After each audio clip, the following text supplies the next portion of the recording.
Bueno, reitero muchas gracias por la invitación.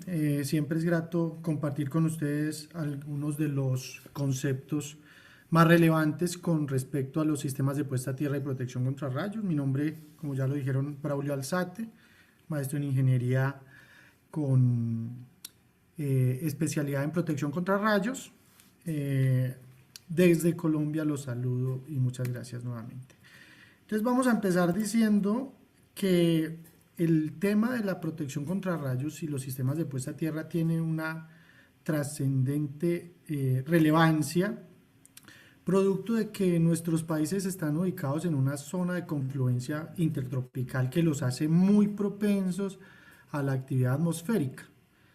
Colombia tiene dos de los tres lugares donde más rayos caen de todo el mundo, y el caso de Perú pues no es sustancialmente diferente. Aquí vemos el mapa de densidad de descargas a tierra que nos ofrece Keraun. Es una compañía que se dedica al monitoreo de descargas atmosféricas en Latinoamérica y de la cual probablemente más adelante podamos conversar un poco. ¿Qué quiere decir esto? Básicamente que los rayos son una realidad de la cual no podemos hacer caso omiso. Tenemos que prestar atención a las consecuencias que tienen las descargas atmosféricas, y el objetivo de hoy es entender un poco los conceptos más relevantes de los sistemas de protección contra rayos, un poco más visto desde el punto de vista normativo y hacia dónde va las medidas de protección que debemos ir tomando para controlar los efectos de las descargas atmosféricas, ¿sí? Algunos datos importantes: el caso de Colombia, de Perú y de México, que nos permiten a nosotros observar por qué es tan importante tomar medidas de protección. Estamos hablando de que en el mundo caen alrededor de 1.4 billones de rayos cada año, y muchos estudios muestran que estos, más que estudios, son estimaciones basadas en algunos estudios que muestran que en el mundo pueden haber alrededor de 24.000 muertos al año por rayos, y cada uno de estos representa uno de cada 10 accidentes. Es decir, si tenemos 24.000 muertes al año por rayos, estaríamos hablando de más de 240.000 lesiones por rayos que no terminan en muerte, ¿sí? Bueno, permítanme. Listo. ¿Qué es lo que buscamos? Lo que buscamos en sistemas de protección o en protección contra descargas atmosféricas es una protección integral. El término acuñado en Colombia es CIPRA, que es un sistema integral de protección contra rayos. En otros países se puede encontrar como sistemas de protección contra tormentas eléctricas, pero básicamente todas coinciden en un hecho fundamental, y es en entender que las medidas de protección consisten en tres elementos principales, que son el sistema de protección interna, el sistema de protección externo y un sistema de prevención, que es como la punta de lanza o el estado del arte en sistemas de protección a nivel mundial. Nos concentramos básicamente en el sistema de protección externo en esta plática, que nos permite entender que por la naturaleza del rayo existen tres básicamente componentes que nos protegen contra un impacto, que son las terminales de captación, los bajantes y los sistemas de puesta a tierra. ¿Cómo se ve esto implementado de manera integral en una instalación? Aquí me permito usar lo que nosotros llamamos localmente como la tabla periódica de los sistemas de puesta a tierra, que es un compendio de todas las medidas de protección posibles en cuanto a sistemas de puesta a tierra y protección contra rayos. Aquí podemos identificar desde los elementos de interceptación, que son las terminales aéreas, y es con lo que más familiarizados nosotros estamos cuando hablamos de protección contra rayos. Los términos más comunes aquí serían pararrayos o supresores o dispositivos de protección contra sobretensiones transitorias. Pero como el objetivo no es volverlos expertos en sistemas de protección, me permito pasar rápidamente por esta lámina para que ustedes vean cómo se vería esto integralmente aplicado a una instalación de cualquier naturaleza. Y les dejo la presentación para que ustedes más adelante puedan hacer un análisis más detallado de esta lámina. Si al final nos queda tiempo, tal vez regresemos un poco a esta lámina para ver algunos detalles. Pero aquí básicamente tenemos todos los elementos que son relevantes dentro de un sistema de protección contra rayos. ¿Cuál es el punto de partida que la ingeniería tiene para la protección contra rayos? Básicamente es comprender que el rayo tiene un comportamiento que se puede analizar desde el punto de vista electromagnético, se puede modelar, no al nivel de detalle de la misma naturaleza porque es un proceso complejo, pero que también permite ser analizado desde el punto de vista estadístico, y eso significa básicamente que nosotros podemos dimensionar superficies que tienen una misma probabilidad de ser impactados por un rayo. Entendiendo esta parte del análisis físico y técnico de la actividad atmosférica de los rayos en general, pues contamos en la ingeniería con un método que es el método de la esfera rodante, también conocido como el método electrogeométrico, y básicamente es lo que les acabo de describir. Es entender que si en un punto existe una probabilidad de un impacto de rayo, cualquier punto que esté alejado de la nube desde la cual se genera el rayo, que esté alejado la misma distancia, pues va a tener la misma probabilidad de impacto. Y uno lo puede visualizar muy gráficamente como si tuviéramos una gran pelota de playa, un gran balón de playa, que rueda sobre la instalación, y todos los puntos donde ese balón de playa toque la instalación es un punto probable de impacto. Rodando esa esfera sobre toda la instalación, pues obtendríamos una serie de puntos de impacto probables que son los que nosotros deberíamos empezar a proteger, ¿cierto? El objetivo siempre sería que la esfera al rodar toque los elementos de interceptación, es decir, los pararrayos, en lugar de tocar la instalación. Otra forma de verlo es esta. Existe, como les digo, una metodología para poder ubicar las terminales de captación, y existen algunas simplificaciones de esta metodología, como el método de protección por ángulo, que básicamente es tomar las tangentes de la esfera cuando toca la edificación o cuando toca las terminales de captación. Toda esta metodología viene establecida en una norma internacional que es la IS 62305, que dicho sea de paso, en países como Colombia y también como Perú, han sido adoptados para ser implementados como normas técnicas propias. En el caso de Colombia estaríamos hablando de la NTC 4552, y según entiendo en el caso peruano estaríamos hablando de la norma técnica peruana IS 62305. Es importante hacer claridad sobre esta norma internacional, porque existen otras líneas de pensamiento que también se han materializado en normas internacionales, el caso de la NFPA 780, que aunque son líneas de pensamiento ligeramente distintas, se aproximan al control del fenómeno de la misma manera. Encontramos esta gráfica, por ejemplo, que corresponde a la NFPA 780, que también dice o también describe cómo el fenómeno se entiende a partir del método electrogeométrico, es decir, de la esfera rodante.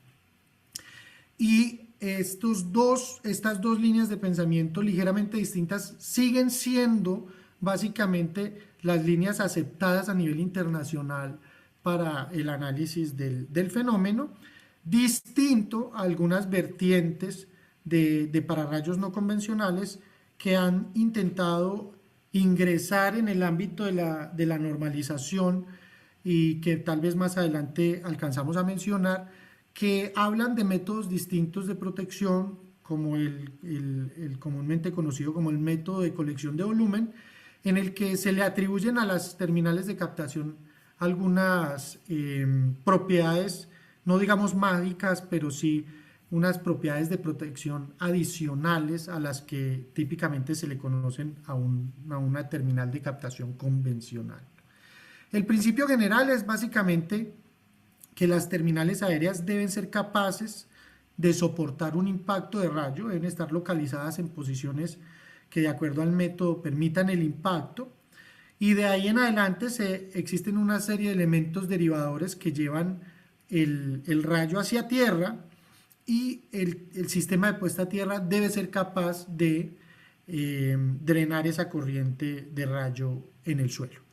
Esta es una forma gráfica de ver cómo se aplica el método de la esfera rodante.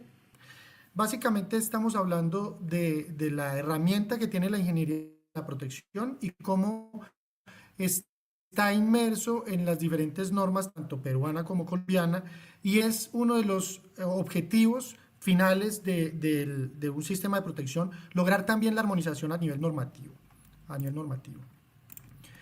Vamos a ver que los métodos tienen unos límites. Voy a pasar muy rápido para que alcancemos a ver cómo se ve implementado un sistema de protección que ha sido diseñado conforme a los criterios de norma que les acabo de mencionar, tanto IS 62305 como NFPA 780, que básicamente permite localizar como puntos de impacto en la instalación y ubicar las terminales allí para ese propósito. En general, cuando uno diseña un sistema de protección contra rayos, lo quiere hacer para proteger una instalación en la cual hay algunos elementos que tienen una criticidad importante y que no solamente coexisten por sí mismos como protección contra rayos, sino que además requiere de la existencia de sistemas de una instalación. Y la existencia en sí mismo de un sistema eléctrico requiere unos sistemas de puesta a tierra en las diferentes instancias del sistema eléctrico como tal, desde los sistemas de generación, pasando por las de suministro hasta las instalaciones de consumo. Estamos hablando de que cuando tenemos fuentes de generación, necesitamos que la conexión a tierra se haga no solo con propósitos de protección contra descargas atmosféricas, sino también para que a través de la tierra regresen las corrientes de falla hacia las fuentes de alimentación y puedan operar los dispositivos de protección de los que ya han hablado compañeros en conferencias anteriores. Entonces, en esta lámina podemos o tratamos de ilustrar cuáles son los criterios de norma que deben ser aplicados en cada una de esas instancias. Como ven, en generación estamos hablando del IEEE 80, que es un documento que básicamente habla de cómo se comporta un sistema de puesta a tierra ante la circulación de corriente cuando se usa el terreno para retornar las corrientes hacia la fuente. Luego, cuando tenemos fuentes de suministro, es decir, cuando tenemos transformadores de distribución, nos encontramos con una doble función del transformador de distribución, que es ser fuente de suministro para el consumo, para el uso, y al mismo tiempo es una carga para el sistema de distribución. En un transformador tenemos esas dos naturalezas. Eso significa que las fallas que ocurren en un transformador, cuando estamos hablando de la media tensión, es decir, la entrada del transformador, deben regresar hacia la fuente a través de un sistema de puesta a tierra local que hace que en el terreno se creen unas diferencias de potencial, tanto de paso como de contacto, que es necesario controlar. Y la otra funcionalidad que tiene el sistema de distribución, el transformador de distribución, es ser fuente para el sistema de uso, para las instalaciones de uso. Y en ese sentido, todas las fallas que ocurren aguas abajo de los transformadores, pues requieren de unos conductores de puesta a tierra para equipos que regresen la corriente de falla hacia esta fuente y disparen las protecciones o los dispositivos termomagnéticos que hay aguas abajo. Entonces, ahí podemos encontrar que ya no solamente estamos hablando del IEEE 80, sino que también hablamos del NEC, en el caso mexicano de la NOM 001, en el caso colombiano de la NTC 2050 y del RETIE, que nos permiten identificar los diferentes documentos que hay que consultar a la hora de dimensionar o de diseñar un sistema de puesta a tierra. ¿Cuáles son los objetivos de esos diferentes documentos? Como les decía, en el caso del IEEE 80, como se trata de sistemas de puesta a tierra que van a permitir el retorno de la corriente de falla a través del terreno para regresar a las fuentes, Pues el objetivo principal va a ser el control de las tensiones de paso y contacto. Ese es el criterio principal. Entonces hay que desmitificar un poco el tema de que los sistemas de puesta a tierra se miden siempre a través del valor de resistencia de puesta a tierra. Siempre un valor de resistencia de puesta a tierra es deseado, pero de acuerdo al contexto en el cual se aplica el sistema de puesta a tierra, va a tomar o cobrar mayor relevancia otros parámetros, como en este caso las tensiones de paso y contacto. No vamos a entrar en detalles de cómo se diseña un sistema de puesta a tierra de acuerdo al IEEE 80. Es toda una metodología bastante elaborada que permite hacer a través de software de modelamiento o de láminas en Excel, un diseño, un dimensionamiento de sistemas de puesta a tierra. Cuando estamos hablando del NEC o del uso de la electricidad, entonces ahí ya hablamos de conductores de puesta a tierra para equipos que se dimensionan a través de artículos del NEC o del código eléctrico propio de cada país. No estoy familiarizado con el caso mexicano, pero entiendo que también tienen como referencia el código eléctrico americano.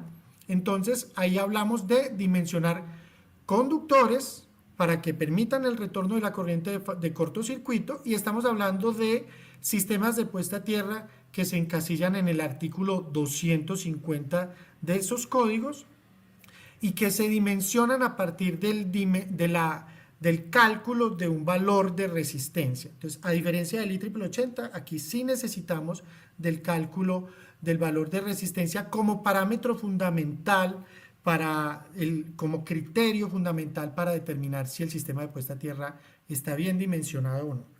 Pero cuando hablamos de protección contra rayos, y esto enlaza con la primera parte de la plática de protección contra descargas atmosféricas, estamos hablando de un fenómeno que es de alta frecuencia, es un fenómeno que es mucho más fácil de entender como una señal radiada que como una señal de 60 Hz. Se comprende más como un fenómeno de alta frecuencia. Y lo relevante aquí es que cuando se dispersa la corriente de rayo en el terreno, los sistemas de puesta a tierra se miden o se identifica como criterio fundamental no tanto el valor de resistencia, sino ya la forma y las dimensionamientos y las formas que tenga el sistema de puesta a tierra, la forma y las dimensiones. Entonces, ¿cuáles son las claves que son relevantes en sistemas de puesta a tierra que les quiero compartir para que ustedes puedan eventualmente ahondar en este mundo de los sistemas de puesta a tierra? Lo primero es no perder de vista el ámbito de aplicación y la naturaleza del fenómeno. Recuerden, cuando hablamos de sistemas de generación y transmisión, entonces en ese ámbito el fenómeno es un fenómeno de baja frecuencia que requiere el dimensionamiento de sistemas de puesta a tierra de acuerdo al IEEE 80 o de acuerdo al NEC, y que en ese ámbito el parámetro más relevante son las tensiones de paso y contacto. Siempre un valor bajo de resistencia de puesta a tierra es deseable, sin embargo, no siempre es suficiente y eso no lo pueden perder de vista. Cuando se trata de corrientes de rayo, lo acabo de mencionar, la geometría y las dimensiones del sistema son los criterios más importantes, más allá de un valor bajo de resistencia de puesta a tierra. Y hay que entender que el artículo 250 del NEC en el Código Eléctrico Colombiano es distinto en la numeración, pero básicamente se puede identificar como el artículo de corrientes indeseadas. Es el artículo que habrá que consultar, y no lo pierdan de vista, para controlar la mayor cantidad de problemas que se suelen asociar a sistemas de puesta a tierra. Es decir, este artículo habla de cómo se configuran los diferentes conductores de la red equipotencial para que no existan corrientes indeseadas en los sistemas de puesta a tierra y en consecuencia estemos hablando de una instalación sana y eficiente. ¿Qué no hacer? ¿Qué les digo? ¿Cuáles son las claves de elementos que no debemos permitir que proliferen en la ingeniería? Lo primero son las pseudociencias. Hablar de ciencia de papel que no es probada o que no es aceptada normativamente. Estamos hablando de, por ejemplo, de pararrayos no convencionales o elementos de los sistemas de puesta a tierra a los que se les atribuye unas propiedades prácticamente mágicas y que atentan contra la ingeniería en general. Los electrodos, como por ejemplo algunos que se ofrecen con la necesidad de una orientación geomagnética o con unas características capacitivas o inductivas distintas a las que realmente suele tener un sistema de puesta a tierra. Se debe evitar siempre materiales que generen par galvánico de forma innecesaria y materiales que tengan una vida útil baja en condiciones de uso, como por ejemplo evitar utilizar el aluminio en sistemas de puesta a tierra directamente enterrados. ¿Qué es lo que sigue? ¿Hacia dónde va esto? Entendiendo ya lo que no se debe hacer y los ámbitos de aplicación de los sistemas de puesta a tierra y protección contra rayos, hay que entender que lo que sigue en adelante es el uso extensivo de redes de detección de rayos que ya son disponibles ampliamente en gran parte de Europa y que ya también son disponibles en Latinoamérica, en el caso de Perú, de Colombia y México, entre otros. Ya existen redes de detección de rayos, existen sistemas que permiten el alertamiento temprano y que deben estar al alcance de todos, bien sea a través de políticas públicas o por suscripción incluso. Debe existir una armonización de normas a nivel regional y en adelante podríamos estar hablando de sistemas de protección portátiles, de masificación del uso de sistemas de protección interno que actualmente tienen una penetración relativamente baja en Latinoamérica. Estoy hablando de dispositivos de protección contra sobretensiones transitorios que se dimensionan para la protección específica de las instalaciones altamente sensibles y el desarrollo de nuevos materiales. Hasta ahí la presentación